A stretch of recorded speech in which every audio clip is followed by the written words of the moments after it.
Em 1998, morcegos na Malásia começaram a migrar em busca de alimento. Desmatamento na região para abrir espaço para a agricultura e pecuária havia eliminado suas fontes de comida.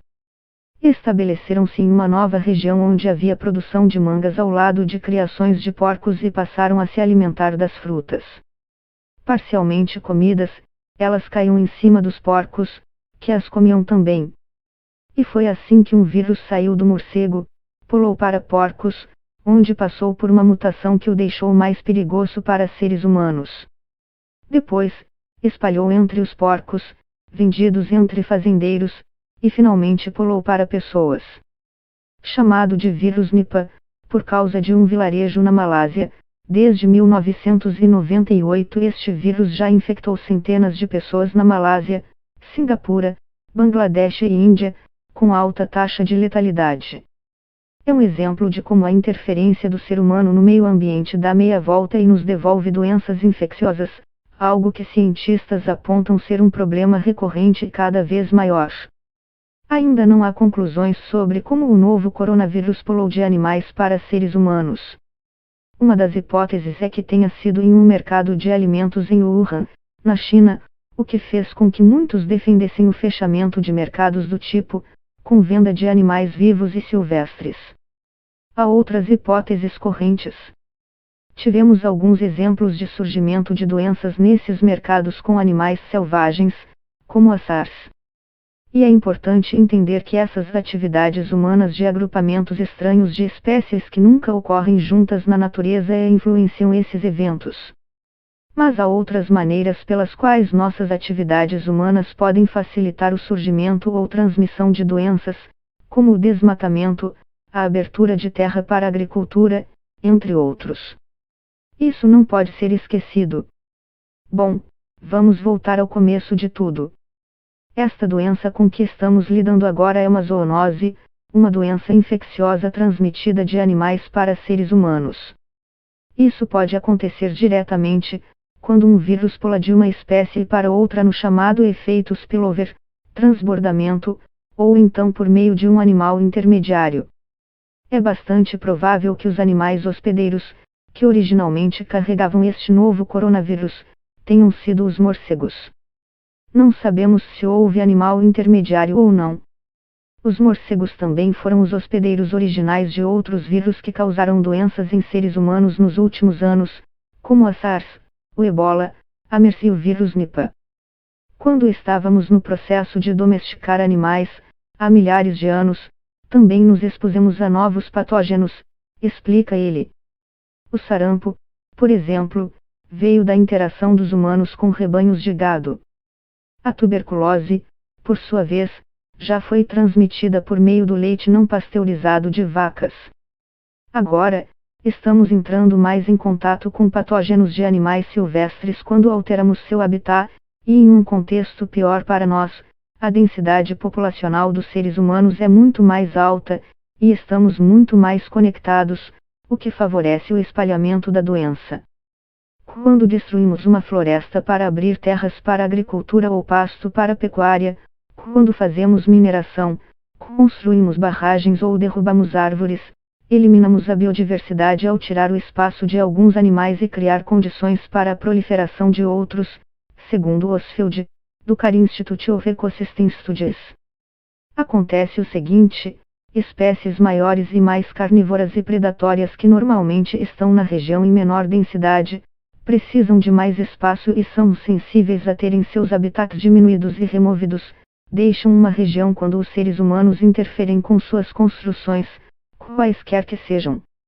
Então, populações de animais menores, pragas que prosperam quando o habitat é degradado e quando animais maiores e predatórios vão embora, proliferam na região, atingindo altas densidades. São espécies como alguns tipos de morcegos, ratos e ratazanas, por exemplo, alguns dos mais relevantes para o pulo de doenças entre espécies. São os roedores e morcegos que ocupam nossas casas, moradias, fazendas.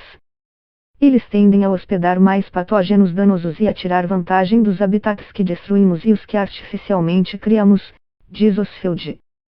Além disso, observa a ecologista Felicia Kiesing, do Bard College, no estado de Nova York, não só convertemos habitats selvagens em áreas para agricultura para criar animais domesticados, erodindo a biodiversidade, como também criamos uma situação de alta densidade populacional de um animal domesticado e o colocamos ao lado das espécies com maior número de patógenos.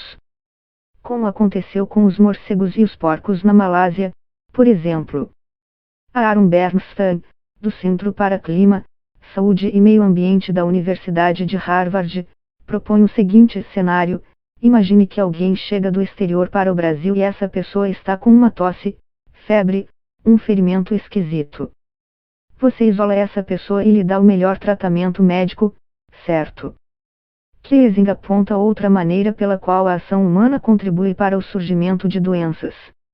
Alguns fazendeiros dão antibióticos para os animais que criam, uma medida para eliminar bactérias que possam afetá-los. Ao fazer isso, estamos criando uma seleção natural, selecionando as bactérias mais fortes que vão prosperar no animal e ter muitos outros animais para onde se espalhar, por causa da alta densidade, explica ela. E, assim, essas bactérias bastante fortes podem pular para nós. Questionado sobre o papel da agropecuária na emergência de doenças, o especialista em comércio internacional e coordenador do Insperagro Global, Marcos Jank, diz que é exatamente o contrário. O processo de mecanização e modernização fez aumentar a produtividade, diz ele, além de melhorar a sanidade e nutrição dos rebanhos. A modernização agrícola foi justamente para evitar contaminações e melhorar a genética dos animais, afirma. Sobre o desmatamento para abrir espaço para pecuária e agricultura, Jank Janice Zanella, veterinária e chefe-geral da Embrapa, empresa brasileira de pesquisa agropecuária, suínos e aves, dizem concordar que a modernização do setor deixou as terras mais produtivas, o que faz com que menos terras sejam desmatadas para abrir pasto. Em 5 décadas, diz Zanella, o Brasil, por exemplo, teve incremento de 5 vezes na produção de grãos, com aumento de só 2 vezes na área plantada. Assim, isso diminui a pressão de desmatamento, diz Jank. O que não quer dizer que não aconteça. Gillespie exemplifica: por causa delas, muitas árvores mudaram os padrões de quando dão frutas. Isso fez com que alguns animais buscassem as mesmas árvores para se alimentar, já que não podiam contar com as árvores de antigamente. Imagine que morcegos, chimpanzés e gorilas procurem a mesma árvore para se alimentar, quando isso não era o normal, ou não deveria acontecer, diz ele. Podem comer da mesma fruta, trocando fluidos. E depois, as pessoas caçam chimpanzés, diz ele. O processo é um caminho para o pulo de um vírus entre espécies. Sabemos muito pouco sobre o papel das mudanças climáticas e da redução da biodiversidade na emergência de doenças. Mas o pouco que sabemos é bastante significativo, e seria inteligente se fizéssemos todo o possível para barrar a destruição da vida na Terra e estabilizar o clima, diz Bernstein, de Harvard. Podemos nos preparar melhor nas respostas para epidemias, comprando mais respiradores, preparando nosso sistema de saúde. Mas não estaremos solucionando a causa disso tudo, afirma Kiesing. Primeiro, diz ela, é preciso regular mercados com vendas de animais selvagens e a produção de carne com alta densidade de animais. Já que banir mercados pode levar a mercados ilegais, ela sugere criar incentivos para as pessoas fazerem as coisas de forma diferente, dentro das normas e com higiene. Ele diz que a melhor forma é tentar reinventar a forma como esses mercados funcionam. Fechar o mercado uma vez por semana para limpeza e exigir que espécies diferentes fiquem separadas e em locais diferentes pode diminuir as possibilidades de circulação de vírus, sugere. Ele também aponta que há muito preconceito em relação aos mercados, chamados de V-Market, mercado molhado, em inglês. Não existe esse termo em mandarim. Há uma série de mercados diferentes com uma grande variedade do que é vendido. A grande maioria desses mercados não vende animais selvagens vivos ou apresenta riscos, diz. Kiesing destaca que também precisamos levar a conservação da biodiversidade muito mais a sério. Muitos países preservam 11%, 12% de seus territórios. Isso não é nem perto do que precisamos de diversidade. Gillespie, da Emory University, diz que precisamos incluir a avaliação do risco de spillover events, os eventos que promovem o pulo do vírus de uma espécie para outra, no momento de decidir sobre o uso de terra em larga escala. Nós não deveríamos subsidiar indústrias que provocarão resultados como esses, especialmente em áreas selvagens na região dos trópicos, onde o risco é mais elevado, afirma.